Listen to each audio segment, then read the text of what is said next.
Ассаламу алейкум, урматтуу багыбандар. Бүгүн 30-июнь. Жашыл бутоо деген эмне? Жашыл бутоо деген жашыл жалбырак чыгып тургандагы убактагы бутоо. Бутоонун фазаларын айтып кетейин. Туугандар, бул биздин быйыл тигилген көчөт. Март айында тиккенбиз.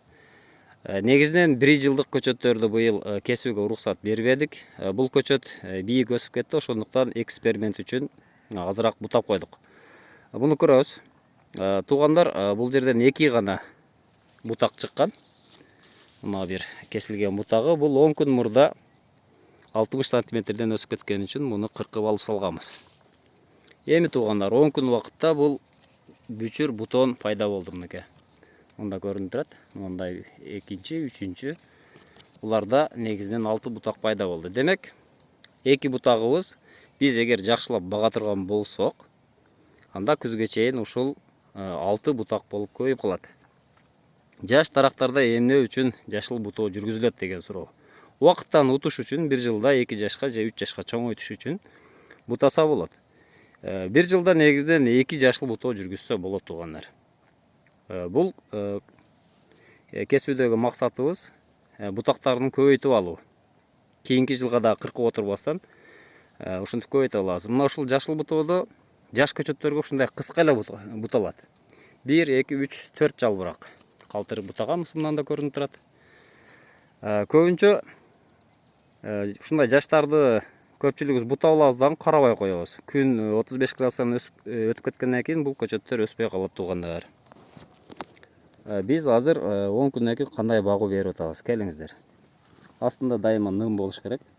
Азыр бизде мына ушул биздин өзүбүздүн шербет суубуз. Бул кадимки эле ото чөптөн, ошондой эле күлдөн жасалган. Азыр буга каколи 50 грамм,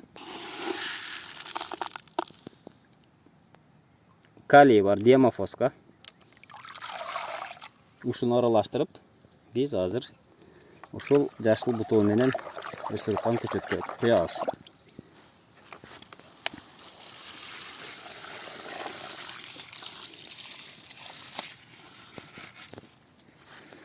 Туугандар, бул көчөтүбүз эми бул жерден күзгө чейин бизге 1 метрге чейин дагы өсүп бериши керек. Демек, стресске түшпөш үчүн биз азыр ушул ыкманы жасадык. Шербет суу, ошондой эле каколи, диамофосканы кошуп бердик. Эгерде биз ушул жерден өскөнүгө, жаңы өсүндүгө курт түшүрүп койсок, анда бул ушул бойдон калып калат. Туугандар, сиздерден сураныч, эгерде жакшы көчөттү карай албасаңыздар, 1 жылдык көчөттү лучше кыркыштын кереги жок. Биз көпчүлүк бактарыбызга быйыл уруксат бергенибиз жок, себеби биз айткан деңгээлге чейин өстүрө алышкан эмес. Андан кийин чоң көчөттөрдү, фаза баягы мөмөгө кирип калган көчөттөрүбүз бар да, аларга эмне үчүн жашыл бутоо жүргүзүш керек. Мына алманы алайлы.